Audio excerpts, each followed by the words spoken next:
Welcome to all the fans of the greatest show on earth, which is The Vampire Diaries. I welcome you at a beautiful 19th episode. Today's episode name is Miss Mystic Falls, and we will be searching for our own Miss Mystic Falls in this episode. It's about a pageant, and it's epic. There's a lot of beautiful scenes, so let's dive right in. In the first scene, we see Stefan, who is driving to school in his beautiful old Porsche, red Porsche, and because Matt fixed it for him in last episode, so he's driving it so like fast and furious. Then he gets out of the car, he's smiling, he's wearing sunglasses, he's just like he looks like a douchebag, looks like your regular douchey guy, high school guy. Elena sees him and she goes over to him. She says, "Oh, great car." And he said he felt sorry to leave it rotting in a garage, so he drove it to school, even though he can use vamp speed to get to school, but whatever. Elena then tells him that she didn't know that he is coming back to school today. And he said, "Yeah, I woke up, I felt good, so I thought I should go back to my routine." Elena is then asking him if his cravings are gone, and he says, the worst part is over, so now all I want to do is just spend as much time with you as possible." Then Stefan thanks her that she helped him get through the worst part of it, and then he tells Elena to go ahead because he just has to grab his stuff out of the car. And this is so stupid because how long does it take you to grab your stuff out of your car? So she's like, "Okay," and she goes. If I was her, I think I would just like wait there. And then Stefan goes to the trunk of his car. He opens the trunk and it's just covered with blood bags, with empty blood bags. And Stefan's bag is on top of the blood bag. So he grabs it, closes the trunk, and like that's it. But he could have just put his bag on like the passenger seat. Like, I get it that the writers needed to make this dramatic, but like it is so stupid. If you were trying to hide something and let alone empty blood bags because you're stealing blood and lying and all that, you would just put your bag on the passenger seat. So I laughed at this a little bit. Okay, and after this scene, we see the writing The Vampire Diaries on the screen, and this episode is officially starting. In the next scene, we see John, Sheriff Forbes, and Damon. Sheriff tells them that blood is missing from a local hospital, and they almost didn't notice, but then they saw that the records were altered and the guy who was working there was compelled because he didn't remember any of it. Then Liz adds that they would not have noticed unless John told them to, focus on that. And Damon is being sarcastic and he's like, "How lucky for us we have John." John then says that him and Damon should start working together on catching whoever is stealing the blood. Sheriff admits that would really help them if Damon is okay with that. Damon then says, "If it's gonna keep this town safe, I'm gonna do it, even if it means I have to work with John." In the next scene, we are in Rick's classroom and Elena and Stefan are coming in. Rick is telling everybody that they're gonna learn about or they're gonna do lessons about local history because they approach Founders Day. And he adds, apparently community leaders feels it's more important than World War II, but hey, what do I know? In that moment, Bonnie is walking in and Alaric says, "Well, it looks like we will be at full occupancy today. Welcome home, Bonnie." Bonnie sits down and smiles at Elena. Stefan leans in and he wants to say hi to Bonnie, but her smile fades away and she turns her head to the other side. Elena and Stefan look at each other like, "What?" And Bonnie's Grams died in episode 14, and right now we are in episode 19. So Bonnie was actually away for a full 5 episodes. In the next scene, we are in Damon's house. Somebody is ringing the doorbell and Damon opens the door and it is Anna. Anna is apologizing to Damon that the vampires hurt Stefan and that it should not have happened. Damon is laughing at her a little bit that, how did they think they could keep them under control? Like that was stupid of them to think that. And Anna says that her mom was really upset about what happened and that they tried to overthrow her. Damon then says, "So why isn't she here telling me this?" She doesn't really do apologies. Well, it's a coincidence because I don't really do forgiveness. Just run along, and if you're going to continue playing house with these little vampire pets, you might want to stop robbing the blood bank dry because they're onto it. And I was like, I haven't been to the local blood bank in at least a week. Then it's one of you, the others. The others are gone, Damon. They weren't cut out for this town. After what happened with your brother, my mom kicked them out and they took off. It's just us and Harper now. And we can see that Damon starts to realize that if it wasn't Anna and if it wasn't the vampires from the tomb, it was probably Stefan. Then we are back in high school, or in front of high school. Bonnie is walking out of the school and Elena is walking behind her and she's calling her name. She tells her that she wanted to talk to her after class, but Bonnie disappeared. Elena is asking Bonnie how she is, how she's doing, and Bonnie says it's really hard. And also it's been even harder after Elena told her that the spell didn't actually work and that Bonnie didn't even want to come back after learning that. Elena says, I know it's really hard. And in that moment, Caroline is walking to them and she's calling Bonnie, Bonnie, Bonnie, thank God you're home. She hugs her and she's like, I know we called every day, but I really missed you. And we can see on Elena's face that this really hurt her because I guess Elena and Bonnie haven't really been in touch, haven't really been calling and talking. So Elena is really hurt by this information that Bonnie was in fact talking to Caroline. Caroline is asking Bonnie how she is, and Bonnie says it's better. She's glad to be back, but she needs to stay busy so she doesn't think about it all the time. But also, Bonnie just said that she didn't want to come back, and now she's saying that she's happy to be back. So, okay. But I get it, loss of someone close can make you feel all kinds of things. So we're gonna let it slide, Bonnie. So Bonnie says she has to stay busy, and Caroline tells her, well, I can help with that. Major wardrobe problem. You need to help me pick up the perfect dress for the Foundress Court. And Elena is like confused. The Foundress Court? Did I miss something? The Foundress Court, Miss Mystic Falls. They announced it today, and you and I are both on it. Oh my God, we signed up for that so long ago. I completely forgot. So, are you dropping out then? I can't. No? And then Bonnie says her mom is the one who wanted her to enter. And Caroline, when she says, so are you dropping out? She has this like excitement in her voice, almost like, oh, are you gonna drop out? Because, she wants to win and she was just really excited if Elena would drop out of the competition. In the next scene, we are in the Salvatore house. Stefan just got back home from school and Damon is asking him how it was being back at school. Stefan says it was fine. And Damon's like, yeah, same old, nothing new. No new stories to bring home. You are making small talk. Why? You seem awfully chipper lately. Less doom and gloom and a little more pep in your step. And you think it's because I drank human blood again. I don't want to brag, but I would definitely take responsibility for this new and improved you. Well, I hate to burst your bubble, but I'm clean. Yeah, not possible. Not only isn't possible, but it's quite true. Stefan, just be serious for a second. You spent the last century and a half being a poster child for Prozac, and now you expect me to believe that this new you has nothing to do with human blood? Nothing. I'm clean. You're lying.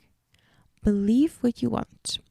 Stefan then leaves and Damon seems suspicious. But it is very suspicious because Stefan is acting so different. And also in this scene where he's trying to make Damon believe that he is not drinking human blood, he's smiling like an idiot, like an arrogant idiot. Like you just want to slap him. So I mean, I understand why Damon is being suspicious.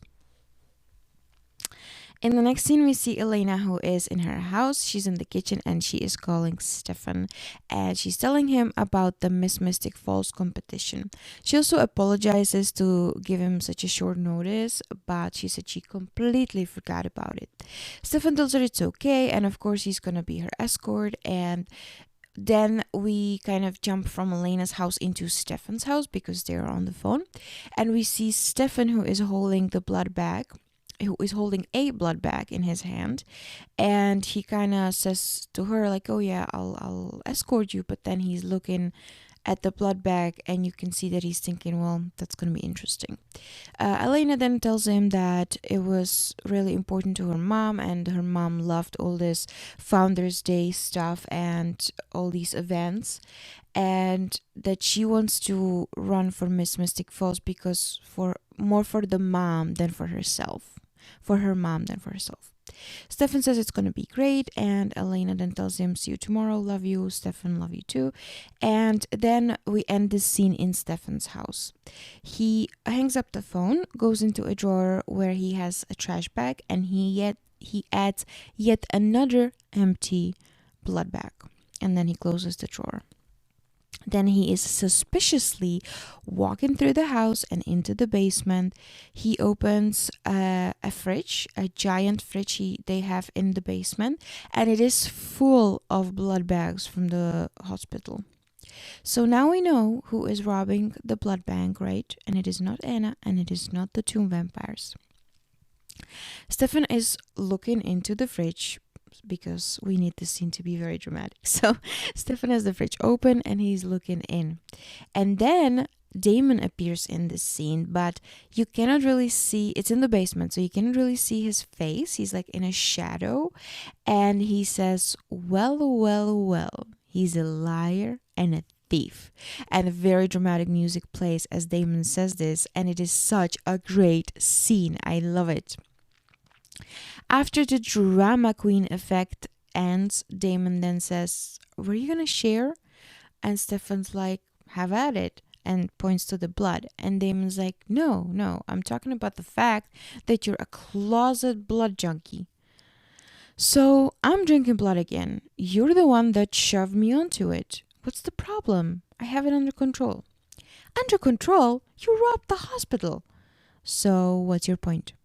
Fine, whatever, man, drink up.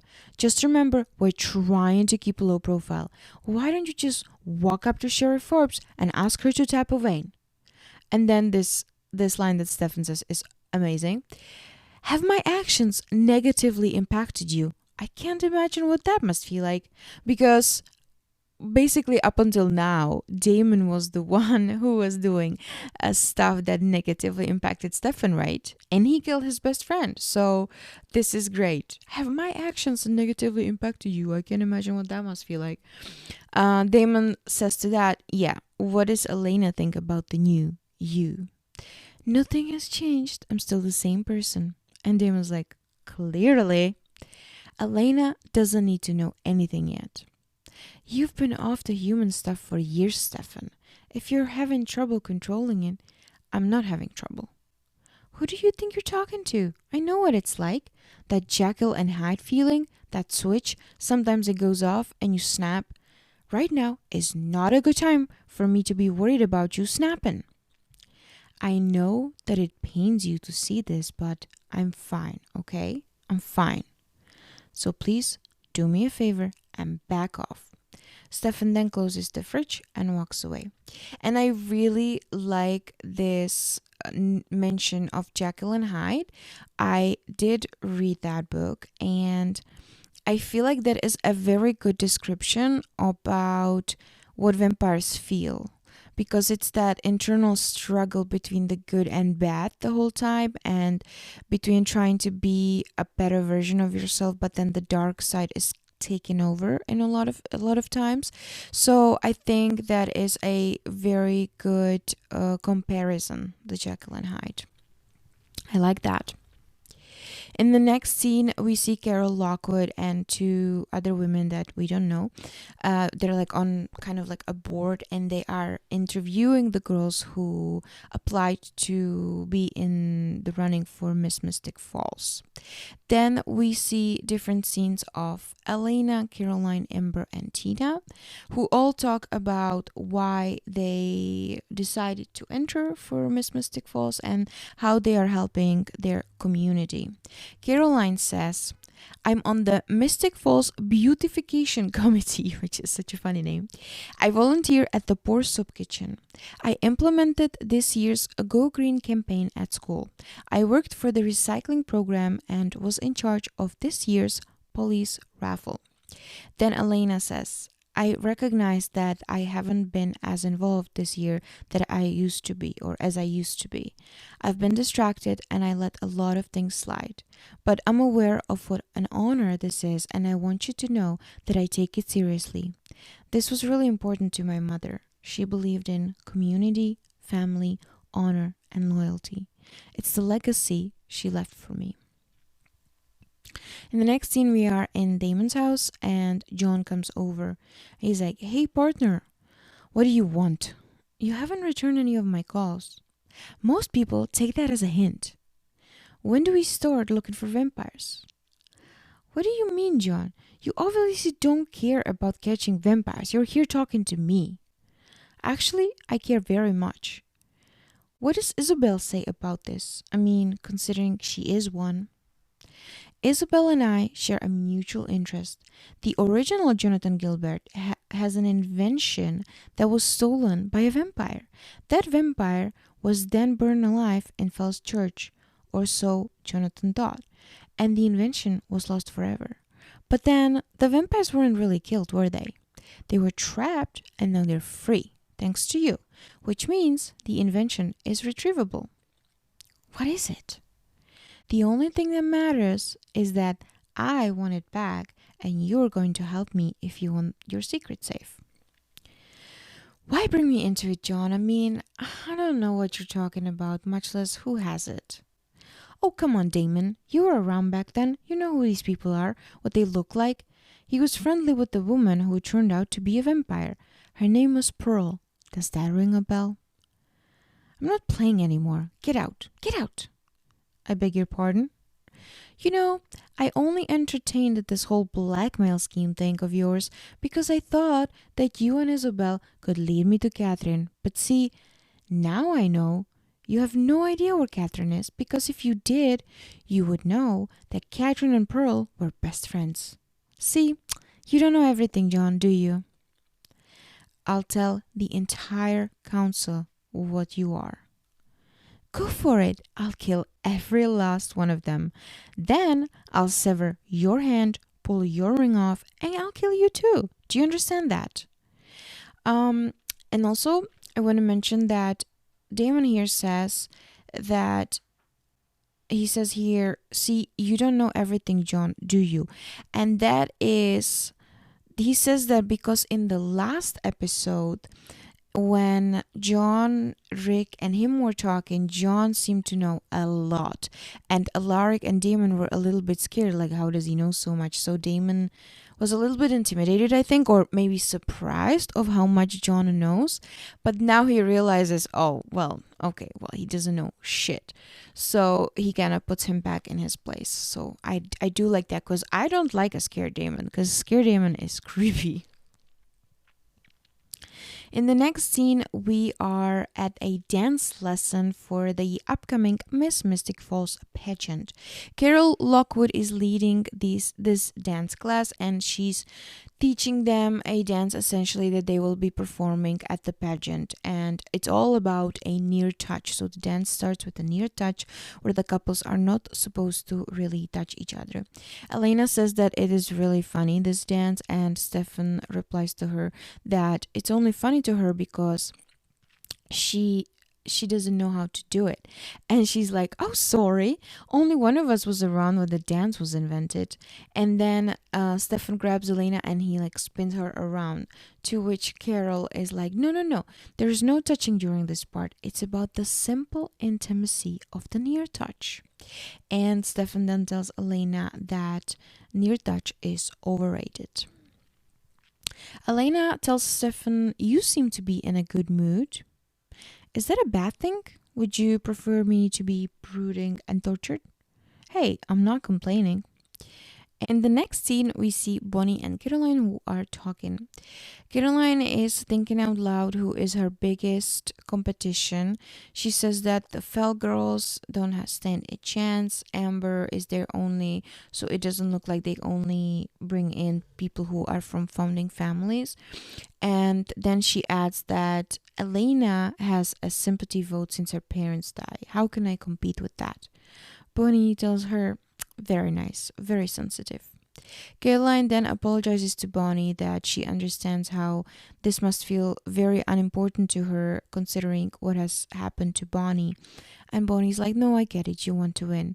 But I think that Caroline should apologize for what she just said. That Elena's gonna have a sympathy vote because her parents died, because that was very unsensitive and very actually like ugly. Like, I don't like that at all.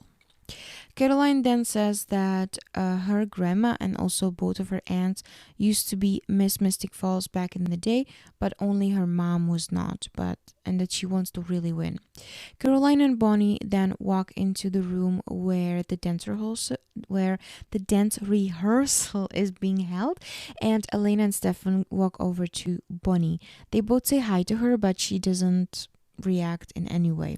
Caroline then explains that Bonnie is there because Matt had to work. Elena is asking Bonnie if they can talk for a little bit, but Bonnie doesn't really want to. Like, you can tell she's making excuses, she doesn't really want to do it, but then she agrees. They go out in the hallway and Elena is asking her what's up, that she is barely talking to her, and she doesn't even look at Stefan. And when Elena says the word Stefan, Bonnie makes like a face, and Elena's like, oh, is it because of Stefan? Bonnie says that she cannot pretend that everything is okay and that her grandma died for nothing because the tomb vampires are actually out of the tomb and the spell didn't work. Elena is asking Bonnie what she can do to make her feel better, but she says nothing and that she blames Stefan and Damon. She also says, I'm not going to put you in a position where you have to choose between me and them. Then we see Stefan, who is listening in with his vamp ears, and we know that he heard this entire conversation. In the next scene, we see Stefan walking in front of the school, and all of a sudden he smells blood because some guy scraped his knee playing a basketball. So Stefan like freezes and he's looking over at the guy. Alaric comes near him and he's saying Stefan's name, but Stefan is not reacting. So then Alaric puts his hand on Stefan's shoulder and Stefan freaks out and he grabs Alaric under his throat. Then he realizes what he's doing. He lets go of him, apologizes, and goes away. In the next scene, we see Elena, who is walking down the stairs in her house and she's carrying her dress in her arms. Somebody's knocking on the door and it is Rick. He tells her that he will be driving them to the pageant and he takes the dress from her that he's going to carry it for her. Then Rick is walking into the house and he's asking Elena how is Stefan, that he seems tense. Elena says that it was a lot and a lot has happened and he was doing really bad, but he is bouncing back to normal now. Well, I don't know if that's really true, but okay. Then John comes in and he says that he thought he was gonna be driving, but Jenna is walking by and she's like, no need, we're going with Rick. And you can really tell in this scene that Jenna just hates John, just freaking hates him. And Rick is wearing a suit in this scene and he looks so good in a suit. But I mean, who doesn't? But Rick looks very good in the suit. In the next scene, we find ourselves at the pageant Miss Mystic Falls, where Anna is walking in and she is joined by Damon. Damon says, "In the running for Miss Mystic Falls, sometimes you have to wear uncomfortable heels to blend in. I remember this event from 1864. I was supposed to enter before everything happened." Ah, nostalgia is a bitch. If you're just gonna mock me, can you please move along? John Gilbert thinks your mom stole an artifact from Jonathan Sr. back in 1864. What are you, his errand boy? I don't know what it is, but I don't want him to have it. I could ask her, but you've made it pretty clear that you don't trust us, so why should I even bother? Because you want to stay in Mystic Falls and John's Gilbert in town, making that impossible. Find out where it is, he leaves, you can buy a welcome mat. And Anna is a pretty girl, but in this scene, I feel like her outfit and everything is just wrong. I hate the way she has her hair done. She has a really ugly necklace with this giant black heart in the middle. She has these butterfly earrings, but I'm not a butterfly person. Like, I don't like that on jewelry. And also, I want to know how she can have a second hole in her ear, because vampires heal very fast. And I don't think that in 1864 it would be normal for people to have two holes, like earring holes in their ears. And if she would get it done now and put earring in there right away, I still think that her body would try to like heal it and get it out of there. So I really don't know how she can have two holes. They probably just forgot. But if you have any theory on how this is possible, please let me know in the comments. Then we are in the room upstairs where the girls are getting ready for the competition. And Jenna is doing Elena's hair. Elena says to her, "Thanks for helping me. Don't thank me until you are sure your hair isn't burned off." I remember when my mom and I were first applying for this. She was so excited. So were you, if I recall. I was. She just made it sound like so much fun. A lot has changed since then. I hate to break it to you, but it's a little late for cold feet. I don't have cold feet, I think I'd be enjoying it a lot more if she was here. Well, I tell you one thing, your hair would have a better chance if she was. Okay, I should go put my dress on. Be careful with that thing. Don't hurt anybody. Because Jenna is holding the curler. And then Elena is getting up and she's leaving. And then we see Caroline, who is sitting in front of a mirror doing her makeup. And she looks so sad. And she's watching Elena walk away, like in the mirror, in the reflection of the mirror. And Jenna has a hairstyle here that was popular in like when I was in high school, which was 2006 to 2010. And I realized yesterday that when I started high school in 2006, it was 20 years ago. I mean, it's gonna be in the fall, would be 20 years. That is insane. How is it 20 years? Am I old? Like, it's not good, guys. But anyways, it was very popular when I was in high school. It's a not a braid, it's a ponytail, like a one-sided ponytail, like almost behind your ear, but only on one side, and she has it like curled, and it's laying on her shoulder. And I remember a lot of girls wearing that in high school. Outside, we see Jeremy, and he is joined by John. Jeremy is complaining about another month of these Founders Day activities that they have to do, and John again tells him that it is a part of being a Gilbert. Jer is then asking him if John knows anything about their ancestor Jonathan Gilbert, and John replies, "Prolific writer, crazy inventor. Why'd you ask?" "Well, I read his journal." "Is that right?" "Yeah, I actually found it in all that stuff." "Well, it's surprising. Most of them are locked away." "There are more than one?" Jonathan Gilbert journaled his whole life, right down to the bitter, insane, drunken end. He had a lot of demons. "And did you read them?" "I've browsed, yeah." What did you think about what he wrote? Crazy ramblings of a madman, of course. John then turns over and he sees Anna, and he says to Jeremy, she's very pretty. Yeah, she's my friend. Excuse me. Jared then leaves to talk to Anna, and in this scene we can see Anna, like her whole outfit, actually her dress, and the dress is not good either. I don't know what was happening, but they could have made Anna so beautiful, and I feel like the hair and the jewelry and the dress was just all wrong. Then upstairs, Elena is walking into the room where her dress is, and she runs into Amber, who is like super stressed, and she's pacing back and forth.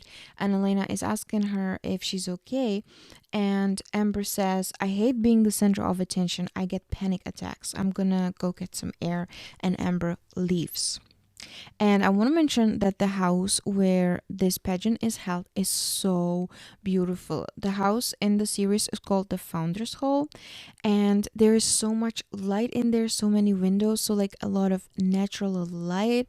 It is also inside in like light colors, but in contrast with beautiful wooden furniture. And especially in the scene when Elena walks into the room where Amber is, there is this like three-winged mirror that Elena's dress is hanging on, and it is so beautiful. It like stands on its own, and the full length is a mirror, and then you can tweak the sides of it. It has a name. I don't remember what it is called in English, but it is so beautiful. So I just wanted to mention that. So Amber left, and Elena is grabbing her dress, and she sees a Damon standing behind her. She sees it through the mirror, and he tells her, we need to talk. Elena shows him the dress in her hands, and she's like, and it has to be right now. And Damon, normally I would have a completely different outlook of what I'm about to tell you, but since it could really be an inconvenience for me, I'll squeal. What are you talking about? Stefan is still drinking human blood. What? Yep, a month ago I would have rejoiced, but with the council back on alert, it's not a good time for Stefan to fly off the handle. I know he's been a little edgy, but he said that was normal. He has a fridge full of stolen blood bank contraband in the house. Elena sits down on the couch and very dramatically says, oh my god. He has no idea what normal is. His entire existence isn't normal. Normal to a vampire is drinking human blood, but he spent all this time finding it when he should have been learning to control it, and now it's controlling him instead. I can't believe this. I mean, it's Stefan we're talking about. Stefan on human blood, Elena. He'll do anything, he'll say anything, because he's not gonna want to stop. Trust me. In the next scene, we see Jeremy, who's still talking to Anna. Anna tells him that he was using her to turn him into a vampire so he can be with someone else. And of course, she means Vicky. And Jer has a very good reply. I don't think it's any worse than making friends with me to use me so you can give my blood to your mother. Anna is like completely shocked, and she's like, how do you know? And Jer says it's not important, and then Anna is like, what do you know? And he's like, I know everything. And I just want to put a reminder here that Jer knows everything because he read Elena's journal in last episode, so he knows everything about everything. In the next scene, we continue a conversation between Elena and Damon. Elena says, this is all my fault. I'm the one who fed him the blood in the first place. Of course, Elena's gonna blame herself. But I mean, it was a live or die situation. Like, Frederick would probably kill both of them. So I think it's good she did feed him her blood. So, you know. In this moment, Stefan is walking in the room and is asking them what is happening. And Damon says, I was just filling Elena on your extracurricular activities. Stefan starts laughing and he's like, what are you talking about? I know about the blood, Stefan. Damon says, I'll be downstairs drinking. Damon leaves, and Stefan is smiling in the most arrogant, stupid way you can imagine. And he says, I was going to tell you. When? I'm fine. The blood doesn't change anything. It's changing you. Why? Because I kept it a secret from you? Come on, Elena. Look, given the way you're reacting right now, can you really blame me for doing that? Are you hearing yourself right now? You've been stealing blood and lying, and you say that everything is fine. Everything is not fine, Stefan. So what? So you and Damon all of a sudden have everything figured out then? It's not about me and Damon, it's about what's happening to you. I know, and I'm telling you that I'm fine. I'm fine. Please come on, Elena. I thought you believed in me. Then Carol Lockwood is walking in and she's angry. She tells Elena that she's not even dressed yet and the ceremony is about to start. And then also tells Stefan that he's supposed to wait for her downstairs. Stefan gives Elena one more look and then he leaves. Then we see him go into a bathroom in the house and he shuts the door and he is so upset. He actually smashes the mirror that is on the wall and breaks it. In that moment, Amber is walking in and she gets scared because Stefan turns to her and he has a full-on vampire face with the veins and everything, teeth are out, everything. And then we have the Miss Mystic Falls ceremony starting. Upstairs, girls are waiting, Elena, Caroline, and Tina. And downstairs, their escorts are waiting for them under the staircase. And Mayor Lockwood is the moderator of the show. Carol Lockwood is asking the girls if they've seen Amber, and we think that maybe nobody will ever see Amber because she ran into Stefan. Mayor Lockwood then says Tina fell and her escort Bartholomew Whitmore. And fun fact here is that Stefan and Damon were actually supposed to, their last name was supposed to be Whitmore, not Salvatore. But luckily, towards the start of the show, the makers or the creators went back to the original Salvatore name, which is also their name in the books, and the books are based, or the show is based on these books, so they actually went back to the Salvatore name, which is good. But the creators really liked this name Whitmore because they do use it later on, and that is in season 5, where we have a character that is named Aaron Whitmore.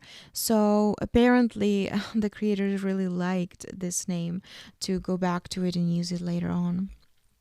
And I also love that in this scene when Carol is like, have you seen Amber?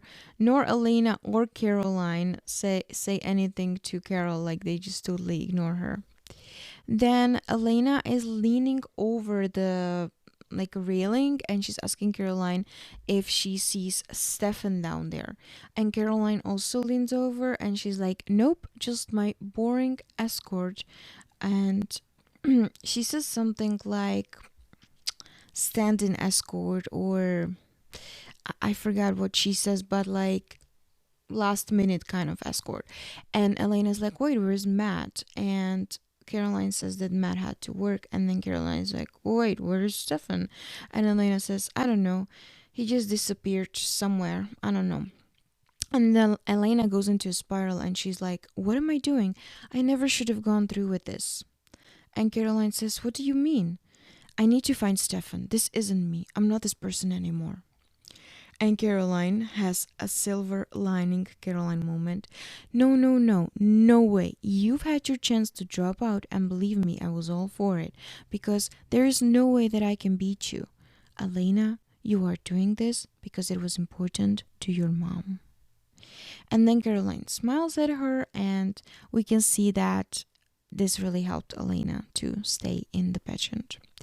And in this scene, I feel like we see a little sliver of future Caroline. And I have to say, Caroline is one of my favorite characters in the Vampire Diaries. And her personality growth, I think, is the best in this show. And in this scene, we see a little tiny spark of our future Caroline, or someone who Caroline is gonna become, and I love this story. And also, what she is telling Elena is sincere, and she gives her encouragement in the time when Elena really needs it, because it would be so easy for Caroline to be like, yep, you're right, you should totally drop out, because Elena would drop out and go look for Stefan, and then Caroline would have a bigger chance of winning this competition. But Caroline didn't do that. She chose her friend. She chose to encourage and stand up for her friend and be there for her friend in this moment, and that is, to me, that is beautiful. It's a really nice scene between them. Then Mayor Lockwood calls Caroline and her escort. Caroline winks at Elena and she smiles, and then she walks down the stairs. Carol then tells Elena that she is next in line. I mean, this is really funny because there's nobody else upstairs than Elena. So, like, yeah, no shit, Carol. And in this scene, we can also see that Caroline is still wearing the necklace with the heart, and the heart contains vervain that Elena gave her in episode 12. And Caroline is wearing this green dress without like a strapless green dress, which I don't really love that much. But I really love the blue dress that Elena is wearing. And I feel like they fit her so well, and the color is so vibrant and beautiful. And I've always wanted this dress. And well, even I think now I wouldn't be like against having it. In the next scene, we are back with Jeremy and Anna, who are talking. Anna is telling to Jeremy that he's gonna miss Elena's introduction, and he says he doesn't care. Anna asks him if Elena knows that he read the journal, and he says that Elena is keeping secrets from him, so now Jeremy will also keep secrets from her. Anna then asks him what is Jer gonna do next now that he knows everything. And Jer says, I don't know. There's a part of me that is so angry, that she covered up what has happened to Vicky, erased my memory, but there's also this other part of me that is glad. I don't want to remember Vicky like that. As a monster? No, as someone who wanted to hurt me. When I met you, you were just a part of my plan to get my mother back, but then things changed. All the time we spent together, I would never do anything to hurt you. Not now. You know that, right? Yeah, I know that. Then they smile at each other, and we see John, who is standing nearby, who heard this entire conversation. I don't like John. Ugh, his stupid face. Then we are in a scene with Stefan, who is balancing over a mental breakdown. He is dragging Amber with him, and they are walking like in the parking lot, and she's asking him what they are doing. Stefan says, I don't know. Amber says, I'm in the ceremony. No, not now, you're not. And then Stefan compels her and tells her, you're standing in the parking lot with me. And she repeats after him, I'm in the parking lot with you. And then Stefan, I'm sorry, I'm not very good to be around right now. I'm a little bit on edge. I've been drinking the human stuff, and it's really screwing with my head. She knows now. God, she wasn't supposed to find out. I didn't want her to find out. Now everything's ruined. Amber says, you seem sad. I'm not sad. I'm freaking hungry. And Stefan is like in a totally psychotic spiral in this scene, and let alone in this entire episode. And I have to say that Paul plays this total change in Stefan's behavior so well. And now, my friends, we approach the best scene in this episode, at least according to me. Elena is last in line, as Carol so beautifully noted, because we wouldn't have noticed Carol. Amber is gone, missing, and well, we know when and where she is, but it doesn't look very good for Amber. Anyways, Mayor Lockwood then calls Elena's name and her escort, Stefan Salvatore. Elena starts to walk down the stairs, and Damon looks over to where Stefan should be standing, but Stefan is not there. Elena also notices that Stefan is not there. Damon is thinking for like a split of a second, and then he quickly moves over under the staircase so that Elena is not left alone there without an escort. Once Elena sees that Damon kind of came to her rescue, this whole scene goes into like a slow motion. She's like walking down on the stairs and it's slow motiony, and Damon is standing under the staircase in his beautiful self with the tux and the ice blue piercing eyes, and they share a look and they're like smiling at each other, and it is so cool and it's so intense, their look. And I totally remember when I watched this scene for the very first time. And I was so excited. I was like literally jumping up and down, like with happiness that this scene has happened, because it is such a beautiful, beautiful scene. So Elena walks down the stairs. She smiles at Damon, grabs his hand, and whispers, "Where's Stefan?" Damon whispers back, "I don't know." And then they walk out together, like out in the backyard where the dance is gonna happen. When they are walking by Jenna and Rick, Jenna then whispers to Rick, "What is she doing with Damon?" And Rick whispers back, "I have no idea." Everybody's whispering. Elena and Damon come over to the other couples that are already lined up there, and the dance is starting. And Elena asks him, "What are we gonna do?" And Damon's like, "Right now, we just have to get through this," meaning the dance. In this scene, there is this beautiful, beautiful song playing. It is All I Need by Within Temptation. And this song will forever be seared in my brain and connected to this scene between Damon and Elena. Damon and Elena and the other couples as well start to dance. First, they are doing the near touch dance moves that Carol was teaching them. But then Damon grabs Elena and they start to dance a formal waltz. And they share this brutally intense look, like they look into each other's eyes the whole time they are dancing the waltz. And Elena has this really pretty slight smile on her face, and this scene is so intense, like they are searing into each other's minds with their eyes. Like it's amazing. And let's not forget that Nina and Ian used to date in real life, so I don't think they had to play that much or act that much to create this beautiful chemistry between Elena and Damon. And from this beautiful and infused with feelings scene, we jump back to the parking lot where is Stefan and Amber.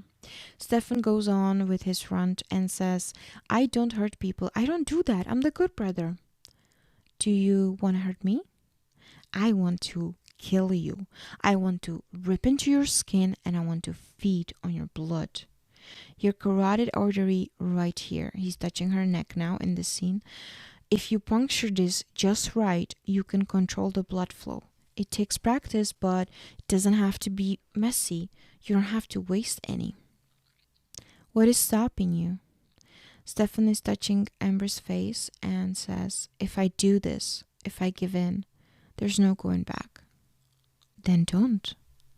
"I just want one taste. That's all I need, just one taste." And Amber says, "One taste," because she's compelled, you know. Stefan then leans over her neck, and you can see how badly he struggles with himself, that he really, really doesn't want to do it. He knows what the consequences will be, but at the same time, he cannot not do it. And then he drinks from her. And Paul, again, I'm going to mention it again, he acts so beautifully. He acts out so beautifully the inner fight with your demons, which I think maybe a lot of us might actually know. I don't think in that scale like Stefan does, but you know, if it's something like you are on a diet and you're trying not to eat sweets, but you love chocolate, so then you tell yourself, okay, I'm just gonna have a little piece, and then you end up eating 2 chocolate bars and like a bag of potato chips on top of that. And you know how that feels, because like you want to be healthier, but then you kind of lose this battle with yourself, and now imagine that this battle is about somebody else's life and about you becoming essentially a murderer and a totally unhinged vampire freak show. So I think that he plays this so beautifully, and he fights it very hard, and he knows what it's going to do between him and Elena if he gives into that, but he still cannot fight it. And I think that actually Paul Wesley would be really good playing like a serial killer in like a documentary or in a movie. And I just realized that I haven't actually seen him act in anything else other than the Vampire Diaries, like any movie or any shows. So I'm gonna have to look for something, because I do want to see him in like a different role than just Stefan. In the next scene, we are back inside of the Founders Hall, where we can see the coronation, let's say, of the winner of Miss Mystic Falls, which is Miss Caroline Forbes. Yes, Caroline won. Caroline is super excited, and Elena is smiling, and you can tell that Elena is genuinely happy for Caroline. They hug, and Elena congratulates her. Caroline says, I actually won. Then Mayor Lockwood gives Caroline a banner around her shoulder, and that says Miss Mystic Falls. In the next scene, we see John and Sheriff, who are in the bathroom where Stefan broke the mirror earlier, and John notes that there is blood on the pieces of the mirror. Sheriff then turns to someone behind her and says, Give me Damon Salvatore. Then we are back outside where Stefan is still with Amber, even though it's like dark outside now, and Stefan is in another spiral. He's pacing back and forth, and he's mumbling for himself that he cannot be doing this. Then he's like grabbing his head. Amber tells him that it's okay because he didn't hurt her that much. And Stefan's like, oh my god, oh my god, oh my god, I cannot stop. Then he grabs Amber's face again into his hands, and he's like, why aren't you afraid of me? And she says, you told me not to be. And Stefan realizes that he compelled her to not be afraid. Then he asks her what her name is, and she tells him. And then he tells her, listen to me, Amber. I need you to be afraid of me. I need you to run like hell. Do you understand me? Run now. Damon is looking for Elena, and when he finds her, he says that in the upstairs bathroom is a sign of struggle, and also Amber is missing. Elena says that Stefan would not hurt Amber, but Damon is like, let's just find him. And this whole conversation, we can see that Bonnie overheard, and then she follows them out. Amber is running through the woods, and all of a sudden Stefan appears right in front of her. Amber's like, you said to run, and Stefan tells her, I changed my mind. And then again he bites into Amber. Amber is screaming, and Elena, Damon and Bonnie run over there. Stefan lets go of Amber, and Damon is trying to talk to him and calm him down, but Stefan is totally crazy and insane. Damon tries to get closer to Stefan, but Stefan grabs him and throws him against a tree. Elena is screaming at Stefan to stop, but he's like completely insane, and all of a sudden he is grabbing his head in pain, and we can see that Bonnie is casting a spell on him, on Stefan, without even saying a word, just with her mind, which is a big improvement for Bonnie's spells, you know. Damon tells to Stefan, it's okay, but Stefan disappears without a word. Then we jump into the next scene where in the woods is already Sheriff and other cops, and Sheriff says that Amber doesn't remember what happened, and Damon's like, oh, that's good, but of course we know that Damon compelled Amber right away before they got the Sheriff. Sheriff is asking Bonnie and Elena if they saw who did it, and there is a long pause when both Damon and Elena look over to Bonnie because they don't know what she's gonna say.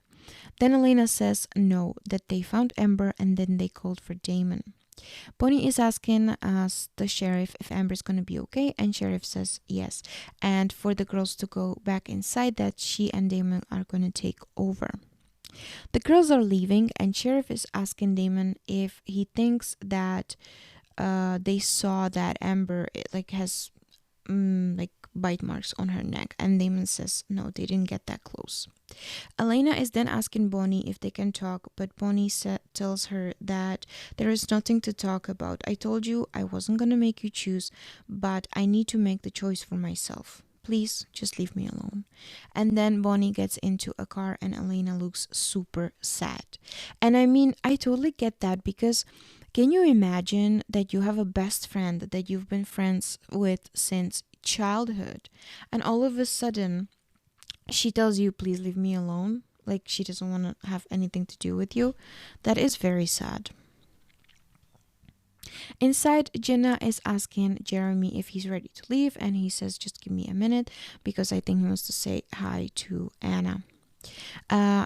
Jenna is standing there, and John comes over to her and asks her, what girl is that? And Jenna's like, oh, it's his friend Anna.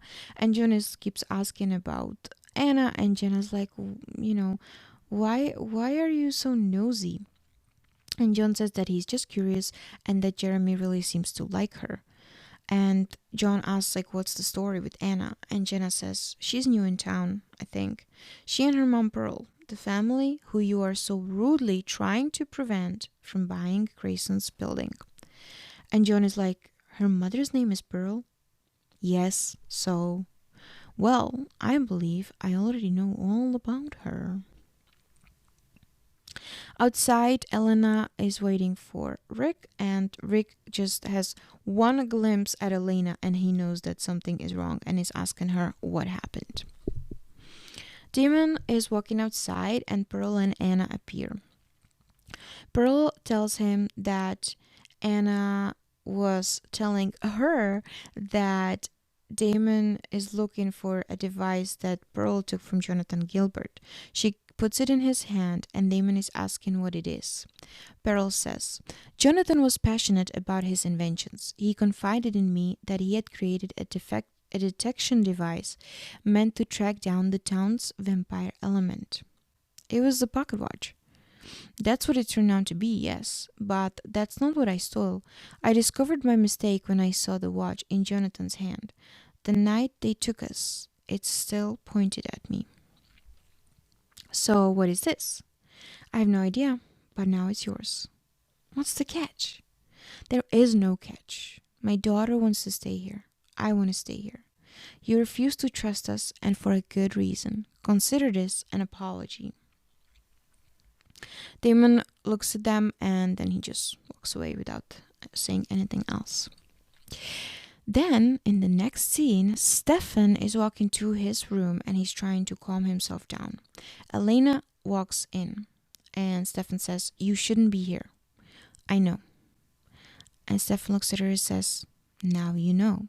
And he means about the blood. That wasn't you. Oh, it was absolutely me. A monster, a predator. That's who I am, Elena. That's what the blood makes you. The blood brings out what's inside of me, and if you think any differently, then you're an idiot.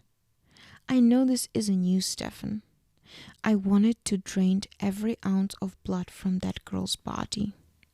It's who I am, Elena. No, you can't scare me off.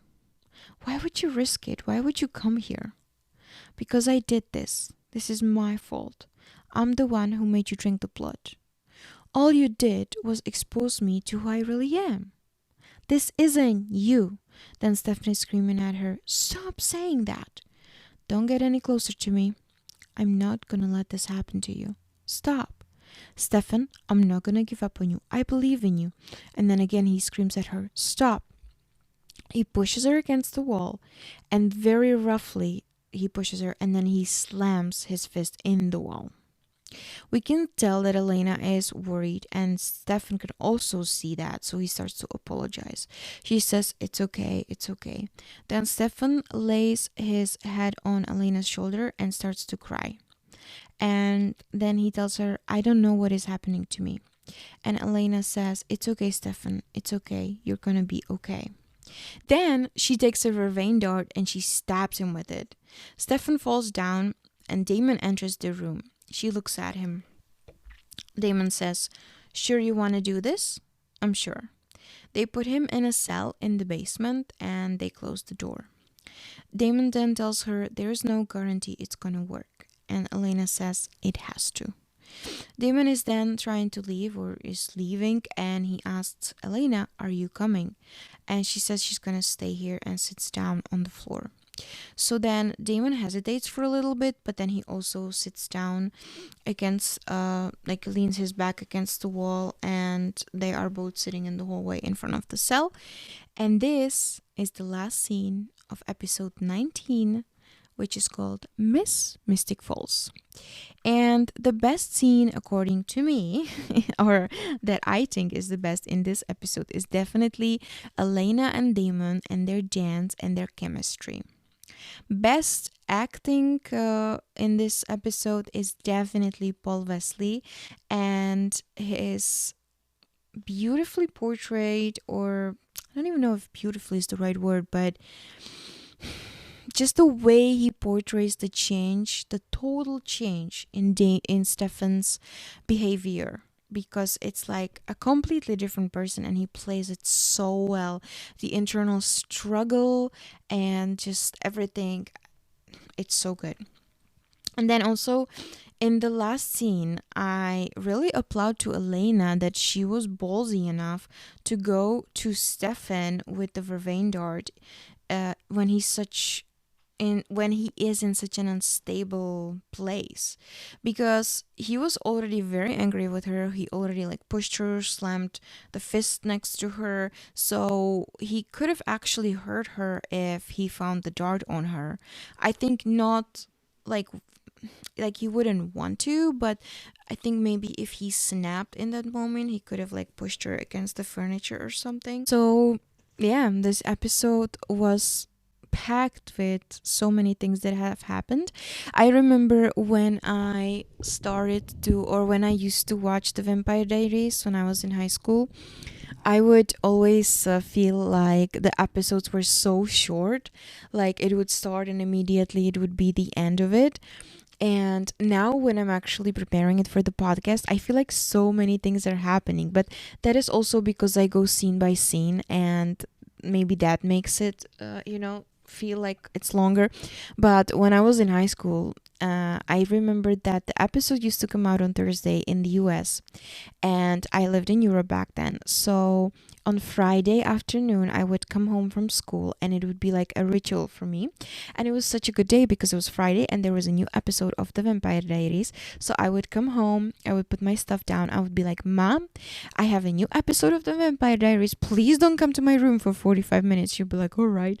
And then I would go and I would play it on my computer. I was sitting at my computer. I wasn't even watching it on TV. And I would watch the new episode, and it was like a little treat after a long week, and it was honestly the best. Like when I think of those times, I think of it so fondly. It was just a different time. And actually I am so happy that I got to grow up without internet. I mean, I am a millennial, so my childhood was completely offline. We were climbing trees, we were running outside. It was epic. And then I think I had my first phone, maybe I was 13 or 14, but it was one of those like really bricky Siemens. I think it was a Siemens. And the battery would last for like a week, and I think it only fit like 10 text messages in the phone. And if you didn't delete them and you got a new text message, it would automatically delete the new text message. So it was hilarious. And then you were charged according to how many messages you sent. So we would have all these hacks where like we wouldn't make spaces between words so that you can fit more writing in the one text, so you're not charged for two texts. So you would just not make spaces, but you would just put a capital in the new word so that you can read it. It was hilarious. And then if like you didn't have, we called it credit on your phone, and you just wanted to let someone know that you're thinking about them, you would just ring their phone like once and hang up, just to be like, oh, I'm thinking of you, but I don't have like money in my phone to text you. It was so hilarious. It was also the time of ICQ, which was a communication channel. Like, you download it on your computer, and then you would log on, and you could add friends like from school or something. It wasn't like everybody was on there, you had to add the people.